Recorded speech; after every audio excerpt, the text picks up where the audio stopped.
Market में जितने भी स्टडी वीजा कंसल्टेंट्स या दूसरे कंसल्टेंट्स काम कर रहे हैं, उनसे जो मुझे सबसे ज्यादा शिकायत होती है वो ये है कि ये लोग गाइडेंस प्रोवाइड करते ही नहीं है। बस ये कहते हैं हमें पैसे दे जो, हमसे पूछो कुछ ना।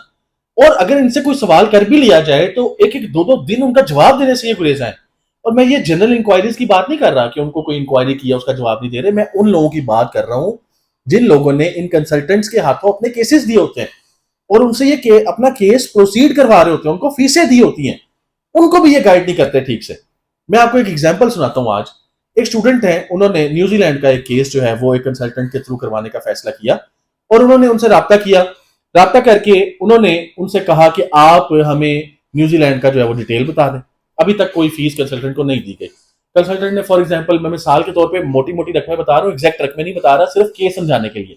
कंसल्टेंट ने मिसाल के तौर पर आपको 50 लाख की बैंक स्टेटमेंट चाहिए तो 35-40 लाख आपकी फीस होगी जो कि आपने वीजा लगने के बाद देनी है। न्यूजीलैंड के मामले में ये बड़ा एडवर्टाइज होता है कि आपने फीस जो है वो वीजा लगने के बाद अदा करनी है।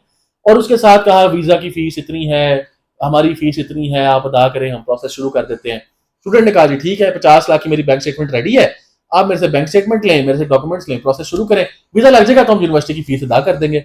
उनसे डॉक्यूमेंट्स ले लिए, यूनिवर्सिटी में अप्लाई करवाना शुरू कर दिया, उनके इंटरव्यू शुरू हो गए, आगे मामला चलने लग गए।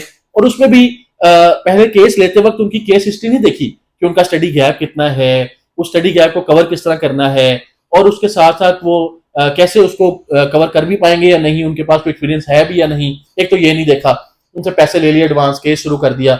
जब यूनिवर्सिटी ने कहा कि इनका तो गैप ही बहुत है, हम तो इनको एडमिशन नहीं देंगे, फिर उनको याद आया हो इनका तो गैप है, फिर वो स्टूडेंट से कहते हैं आप ना कोई एक्सपीरियंस लेटर प्रोवाइड करें। और स्टूडेंट ने जैसे भी तैसे करके उनको एक्सपीरियंस लेटर प्रोवाइड कर दिया, फिर उन्होंने एक्सपीरियंस लेटर आगे यूनिवर्सिटी को भेज दिया। और उसके बाद जब मामला काफी आगे पहुंच गया, जब बात एडमिशन के करीब पहुंच गई, तो उन्होंने स्टूडेंट से कहा हाँ जी वो बैंक स्टेटमेंट, स्टूडेंट ने कहा दी ले बैंक स्टेटमेंट 50 लाख की आपने कही थी, बैंक स्टेटमेंट हाजिर है। उन्होंने कहा नहीं नहीं, वो 50 लाख की बैंक स्टेटमेंट नहीं चाहिए, बैंक स्टेटमेंट तो चाहिए करोड़ रुपए की। अब स्टूडेंट परेशान, स्टूडेंट ने कहा आपने कहा था 50 लाख की बैंक स्टेटमेंट है, तो अब करोड़ की बैंक स्टेटमेंट क्यों चाहिए? वो जी जो आपकी यूनिवर्सिटी की फीस है ना, वो भी बैंक स्टेटमेंट के तौर पर शो करवानी होती है, तो आप अदा तो नहीं कर रहे ना, बस वो आपके बैंक में ही रहनी है, तो आप जब दाखिला हो जाएगा तो उसके बाद अदा कर दीजिएगा। अब स्टूडेंट परेशान, स्टूडेंट हमारे साथ रब्ता कर रहे हैं, हमें कह रहे हैं भाई ऐसे होता है, हमने कहा जी ऐसे होता है। अब वो कहते हैं ये मुझे तो बताया नहीं था उन्होंने, मैंने कहा हमारा क्या इसमें कसूर है, आपको नहीं बताया तो। बात यह है, देखें कितना धोखा है कि आप एक स्टूडेंट को गाइड ही नहीं कर रहे कि भाई पहले दिन आपके अकाउंट में करोड़ रुपया होना चाहिए। मैं करोड़ की रकम और 50 लाख की रकम एग्जाम्पल के लिए ले रहा हूँ। न्यूजीलैंड का केस अगर आप हमसे डिस्कस करेंगे तो मैं एग्जैक्ट वैल्यूज आपको बता दूंगा, लेकिन मैं मिसाल के तौर पर आपको समझाने के लिए ये बात बता रहा हूँ। अब वो स्टूडेंट जिसके पास 50 लाख की बैंक स्टेटमेंट थी, उसने तो ये प्लान किया हुआ था कि जब मेरा वीजा लग जाएगा उसी बैंक स्टेटमेंट में से मैं फीस अदा करके न्यूजीलैंड चले जाऊंगा, वीजा तो लग चुका होगा, फिर बैंक स्टेटमेंट की तो जरूरत नहीं होगी। लेकिन अब उसके सामने केस क्या आ गया है, काफी प्रोसेस पूरा होने के बाद, कि अब उसको करोड़ की बैंक स्टेटमेंट चाहिए।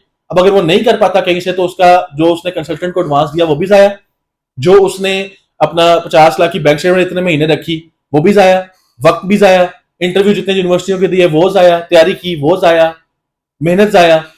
और कंसल्टेंट का क्या गया, दो लफ्ज नहीं मुंह से वो निकाल सके फीस लेने से पहले अपनी, कि पूरी बात बताएं, पूरी बात बताएं। मैं ऐसे कंसल्टेंट्स को बताना चाहता हूं कि आप लोग थोड़ा ख्याल करें, जब आप कोई केस पकड़ते हैं उनको पूरा गाइड करें, वरना ये आप लोगों की नेग्लिजेंस है। और इस तरीके से जो आप पैसे लेते हैं स्टूडेंट से, ये हराम है आपके ऊपर, ये हलाल पैसे नहीं है। आप लोगों को इस चीज का सोचना चाहिए। आप लोग प्रॉपर गाइड कर नहीं कर रहे और इसका मतलब आप मिस गाइड करके लोगों से पैसे ले रहे हैं। तो आई होप आप लोग इस चीज को अंडरस्टैंड करेंगे।